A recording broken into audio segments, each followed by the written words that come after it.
کہ کون مشکوک لوگ آ کے یہ رہے نہ ہو ہیں. کہ جی باہر اپنا پولیس شریف شہریوں کو روک کر ان سے نیٹ گاڑیوں ورک کے بنا. کاغذات اور ایکسائز کا ٹیکس نہ جی پوچھے, جی اس میں ٹائم ضائع اپنا نہ کرے. انٹیلیجنس نیٹ ورک بنائے, جتنے ہم پولیس والے کھڑے کر دیتے ہیں ناکوں پر, دوسری لا اینڈ آرڈر اور وی آئی پی اور پروٹوکول ڈیوٹی پر, انہیں ہٹا کے ان کو انٹیلیجنس انفارمیشن کلیکشن پر لگایا آپ کی جو جائے. یہ suggestion ہے اسی طاہر عالم طرح صاحب, یہ بہت اچھی ایف suggestion. آئی اے جو ہے جی جی. اس نے بھی اینٹی ٹیررزم ونگ بنا رکھا ہے, اسے آپ محدود کریں کہ وہ منی لانڈرنگ وغیرہ, ٹیررزم فنانسنگ, اس قسم کے کاموں کی طرف توجہ دے.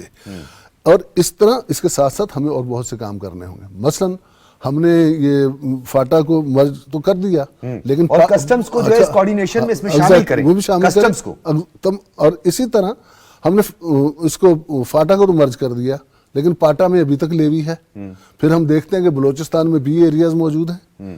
بلوچستان میں بھی ایک سسٹم نہیں ہے, ادھر کے سردار نہیں ہونے دیتے یا بیوروکریسی نہیں ہے نہیں. سر, اب تو ہے.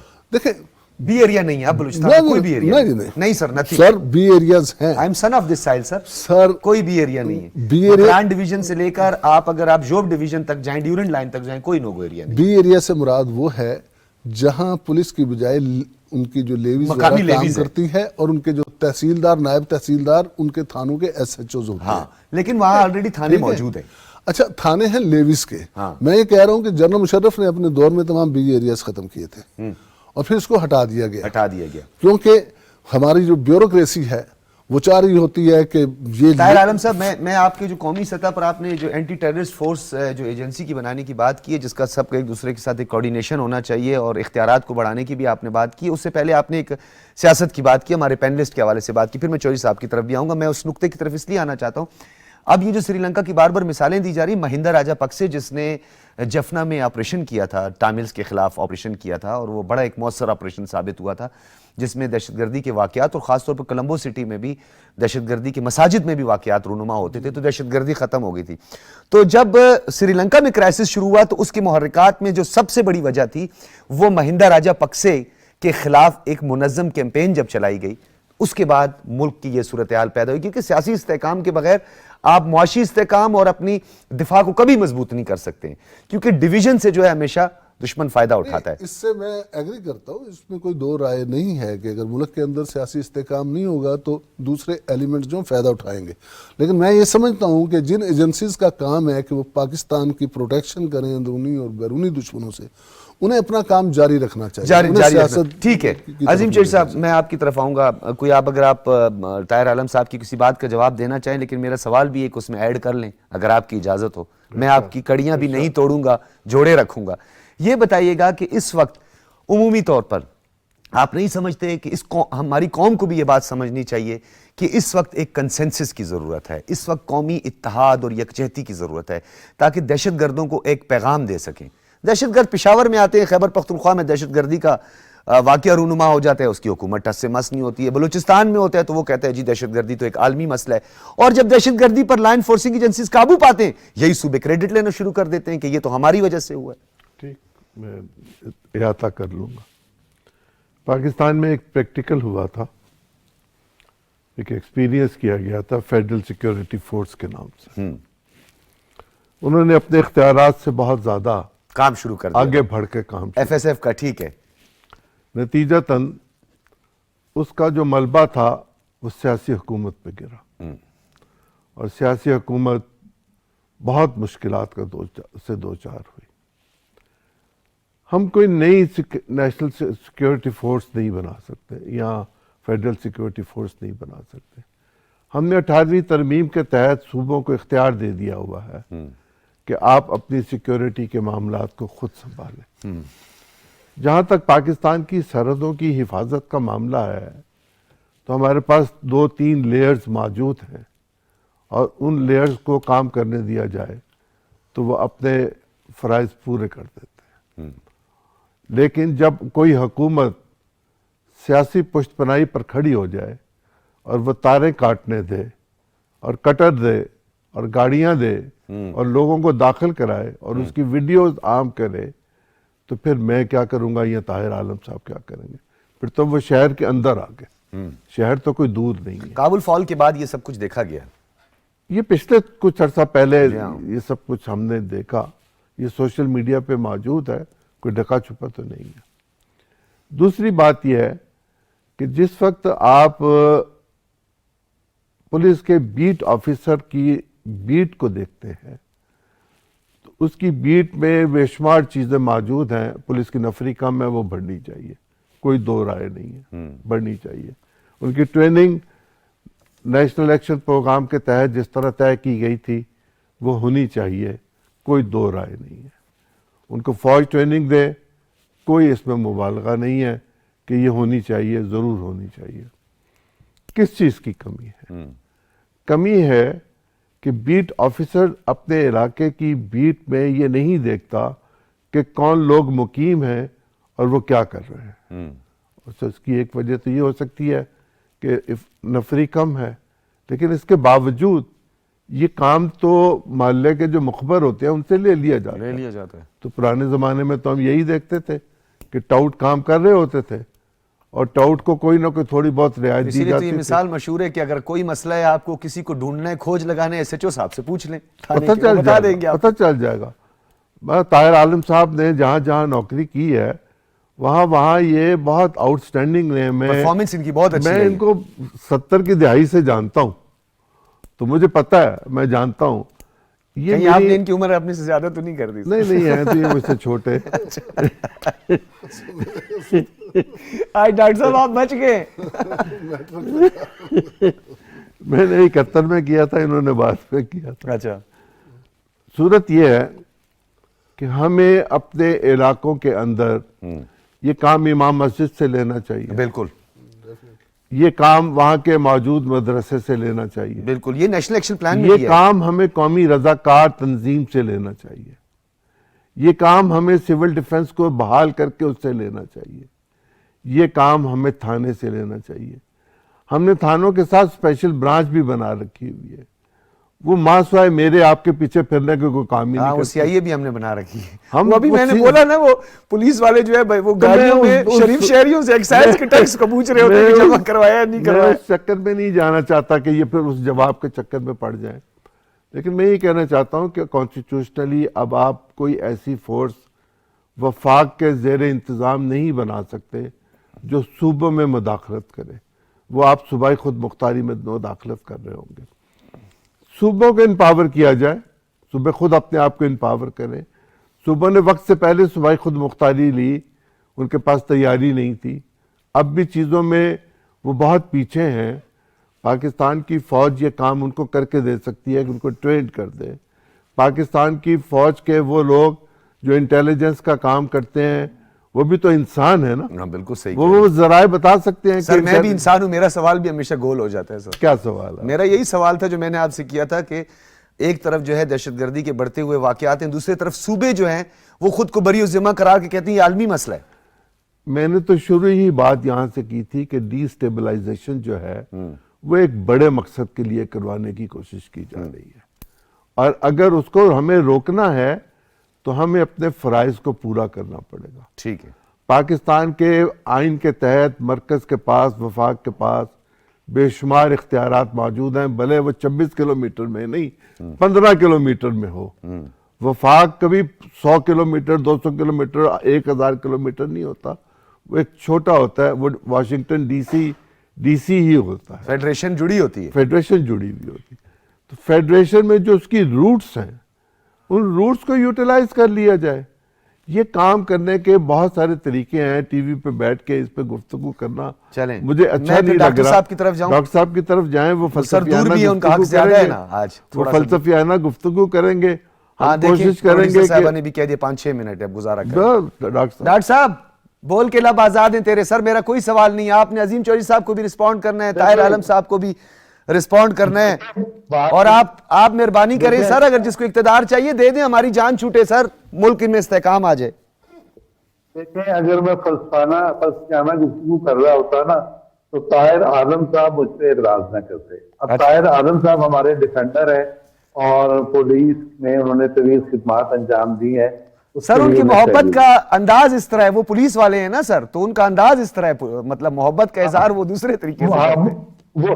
وہ محبت بھی ڈنڈے سے کرتے ہیں. نہیں تو میں گزارش یہ کرنا چاہتا ہوں کیا مشرقی پاکستان میں جب دہشت گردی ہو رہی تھی 1971 میں، کیا اس کے پیچھے پولیٹیکل فورسز نہیں تھی؟ آج اگر دہشت گردی پاکستان میں ہو رہی ہے تو کیا اس کے پیچھے پولیٹیکل فورسز نہیں ہو سکتی؟ کیا ہماری یہ ذمہ داری نہیں ہے کہ نیشنل چینل پر بیٹھ کر ہم صورتحال کا آزادی سے جائزہ لیں؟ اور اگر ہم آزادی سے جائزہ لیں تو ہمیں کیوں یہ تانا دیا جائے کہ جناب آپ پولیٹیکل معاملات کو بلا وجہ لا رہے ہیں اور لوگوں کو مطمون کر رہے ہیں؟ ایسا نہیں، چیزوں کو پورے یعنی جامعیت کے ساتھ دیکھنا چاہیے، صرف انتظامی نقطۂ نظر سے نہیں دیکھنا چاہیے۔ ایک بات میں یہ گزارش کرنا چاہ رہا ہوں پورے احترام کے ساتھ، ظاہر ہے کہ وہ انہوں نے اس ملک کی خدمت کی ہے اور اس کے لیے وہ لائق احترام ہے۔ جب ریٹائرڈ ہے سر، فکر بھی نہ کریں۔ وہ تو پھر زیادہ قابل احترام ہو جی ہاں، گئے۔ دوسری بات میں یہ گزارش کرنا چاہتا ہوں، ابھی یہ بات طاہر عالم صاحب نے فرمائی کہ دیکھیے بی ایریاز ختم ہو گئے اور فلاں ہو گیا اور ڈکا ہو گیا، اس پہ کافی آپ نے بھی سوالات کیے۔ میں آپ کو یہ صرف یہ عرض کرنا چاہتا ہوں کہ یہ جنرل پرویز مشرف نامی شخص ہی تھا جس نے پاکستان کی سول سروس کو اور ڈسٹرکٹ ایڈمنسٹریشن کی لیڈ کی ہڈی توڑ کے رکھی اپنے وہ نام نہاد سفارشات پر عمل درآمد کے ذریعے۔ لیں جی، اختلافی نوٹ آ گیا ڈاکٹر صاحب، اختلافی نوٹ۔ اب میں کیسے آپ کو انٹرپٹ نہ بولیں سر، کیا اختلافی نوٹ ہے بتائیں؟ بات کر لیں، آپ بات کریں۔ اختلافی نوٹ کا ٹائم نہیں ملے گا ان کو سر، پلیز کیری آن سر۔ اچھا، میں گزارش یہ کر رہا ہوں، وہ کام جو ایک ڈسٹرکٹ میجسٹریٹ کر لیا کرتا تھا، یعنی کہیں دھرنا ہو گیا ہے، جیسے وہ اپنا انہوں نے رضوی صاحب نے دھرنا دیا تھا آپ کے فیض آباد کے پل پر، ایک ڈسٹرکٹ میجسٹریٹ کا کام تھا اس کو ڈسپرس کرنا۔ اس میں کیا وزیر اعظم انوالو ہو گیا، وزیر داخلہ انوالو ہو گیا، پولیس ناکام ہو گئی وغیرہ وغیرہ۔ یہ ساری مہربانیاں پرویز مشرف کی تھی جس نے ڈسٹرکٹ ایڈمنسٹریشن کو تباہ کیا۔ یہ ہوا دوسرا مرحلہ۔ اور تیسرا معاملہ، میں بہت شکر گزار ہوں چودھری صاحب کا اور آپ کا بھی کہ آپ وہ بات جو میں نے کل آپ کی خدمت میں پیش کی تھی، یہ ایک بہت بڑی بین الاقوامی سازش ہے پاکستان کو تباہ کرنے کی، اور اس کے لیے ایسی سیاسی جماعت تخلیق کی گئی ہے جس کو بین الاقوامی سطح پر فنڈنگ کی گئی، اسرائیل سے فنڈنگ کی گئی، انڈیا سے فنڈنگ کی گئی، اور وہ پاکستان کی جڑوں کو کاٹ رہا ہے۔ خدا کے واسطے جاگے، چیزوں کو انتظامی انداز میں نہ دیکھیں، یہ دیکھیں پاکستان کے تجربات بہت وسیع ہیں اور پاکستان کو بہت نقصان ہوا ماضی میں، لہذا انتظامی لوگ انتظامی کام کریں، اور جن لوگوں کا کام پالیسی بنانا ہے اور پاکستان کے مسائل کو دیکھ کر انہیں حل کرنا ہے، ان کے ہاتھ کھول دیں اور وہ ہاتھ باندھ دیں جو پاکستان کو تباہ کر رہے ہیں۔ وما علینا الا البلاغ۔ ٹھیک ہے، میں اختلافی نوٹ آپ کا سنوں گا۔ طاہر عالم صاحب کچھ کہنا چاہیں گے جی؟ اس واقعے کے بعد آپ میں یہ سمجھتا ہوں کہ جہاں تک فیڈرل فورس بنانے کا تعلق ہے، یہ کوئی فیڈرل فورس مارا ماری والی نہیں میں کہہ رہا، یہ فیڈرل انویسٹیگیشن فورس ہے۔ اگر امریکہ میں ایف بی آئی ایک فیڈرل فورس ہو سکتی ہے تو پاکستان میں ایک اعلیٰ سطح کی ایسی فورس ہونی چاہیے۔ ایف آئی اے تو ہے نا سر، دیکھیں ایف آئی اے جو ہے، انویسٹیگیشن ایجنسی ہے، ایف آئی اے بھی پولیٹیسائز ہے، پولیس پر بھی پولیٹیکل پریشر ہے۔ ایک ایسی فورس ہو جو عام قسم کی ٹیررزم میں سر ابھی طاہر صاحب آپ نے خود ہی کہا کہ پولیٹکس سے پولیس کا نہیں ہے مسئلہ، کام کوئی مسئلہ نہیں ہوتا ہے۔ میں یہ کہہ رہا ہوں کہ نہیں، بہرحال پریشر اور مختلف قسم کے جو ہیں پولیس کی پوسٹنگ، ٹرانسفر اور بہت سے اسی تو مسئلے بڑھتے ہیں۔ میں اسی لیے کہہ رہا ہوں کہ ایک ایسی فورس ہو، جیسے نیب میں کوئی مداخلت نہیں کر سکتا تھا، اسی طرح ٹیررزم کو کچلنے کے لیے اور اس کی انویسٹیگیشن کے لیے ہم اپنی آرم فورسز کے بندے بھی ہوں اس میں، کیونکہ ویسے جو کچھ وہ کر رہے ہیں اسے قانونی کور حاصل نہیں ہے، انہیں بدنامی مل رہی ہے، وہ لا کے اندر رہتے ہوئے سارا کچھ کام کریں۔ وہ پولیس کے حوالے بندے کرتے ہیں، پولیس نے تفتیش نہیں کی ہوتی پراپر ان کی، وہ پھر وہ ٹرائل نہیں ہو پاتا، پراسیکیوشن ثبوت نہیں لا پاتی، ٹیررسٹ نکل جاتے ہیں۔ تو میں کہہ رہا ہوں کہ کراس بارڈر ٹیررزم کے لیے ہمیں ایک ایسی فورس کی ضرورت ہے۔ کراس بارڈر ٹیررزم کے لیے تو سر ایک قومی اتفاق رائے اور اس میں 18 کانسٹیٹیوشنل امینڈمنٹ بھی نہیں ہے۔ دیکھیں فیڈرل لیول پر لیجسلیشن ہو سکتی ہے، ایسی فورس بن سکتی ہے جو بم دھماکوں اور اس طرح کی۔ ٹھیک ہے طاہر عالم صاحب، ٹائم جی آپ کا اختلافی نوٹ رہ جائے گا، پھر آپ جو ہے مجھے میرا برخودار روز آ کے مجھے یہ کہتا ہے کہ بابا آج میں فلاں کیس پہ پیش ہوا تھا ڈی وی میں، اسلام آباد ہائی کورٹ کی، اور وہاں جو پولیس انسپیکٹر انویسٹیگیشن کو لے کے آیا تھا اس میں تو کوئی چیز ہی نہیں تھی, تو ملزمان چھوٹ جاتے.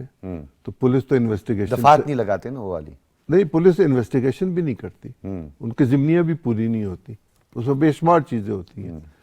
یہ تو ایک چھوٹی سی چیز ہے. 22 سے لگوا دیتے ہیں وہ یار لوگ. جی ٹھہر سر جانا. آپ ابھی ٹائم ختم وہ ہو جو گیا نا. اختلافی نوٹ ہے وہ یہ ہے کہ پرویز مشرف نے پہلی دفعہ یہ طے کروایا کہ جو صوبوں کو پیسے جاتے ہیں ان میں سے شہروں کو ان کی ضرورت کے مطابق پیسے تقسیم کیے جائیں گے, اور تمام کا تمام اختیارات ضلعی میئر اور ضلعی اسمبلی کے پاس جائے گا. ٹھیک ہے. جس طرح ابھی اسلام آباد ہائی کورٹ اسلام آباد کے بارے میں ٹھیک ہے. بات کر رہا ہے اس طرح. ٹھیک ہے. عظیم چودھری صاحب, طاہر عالم صاحب, ڈاکٹر فاروق عادل صاحب, آپ کا بہت شکریہ, آپ تینوں حضرات کا بہت شکریہ. ابھی کے بڑھتے ہوئے واقعات قوم نے اس کا مقابلہ کرنا ہے ہر مکتبہ فکر سے. علماء کرام نے, معززین نے, معتبرین نے, ہماری انتظامیہ نے, سیاستدانوں نے اور ہماری فوج نے, سب نے مل کے دہشت گردی کے خلاف لڑنا ہے, کیونکہ یہ ہمارے مشترکہ دشمن ہیں. یہ جو کہا جاتا ہے نا یہ ہمارے اپنے, انہیں سینے سے لگاؤ, تو آپ نے اپنے دیکھ لیے, آپ کو پتہ چل گیا, یا تو آپ کو پتہ نہیں ہے یا آپ جان بوجھ کر ان کو سینے سے لگاتے ہیں تاکہ آپ سینے سے لگائیں, وہ باقیوں کے سینے چھلنی کر دیں. اجازت دیجیے, اللہ حافظ.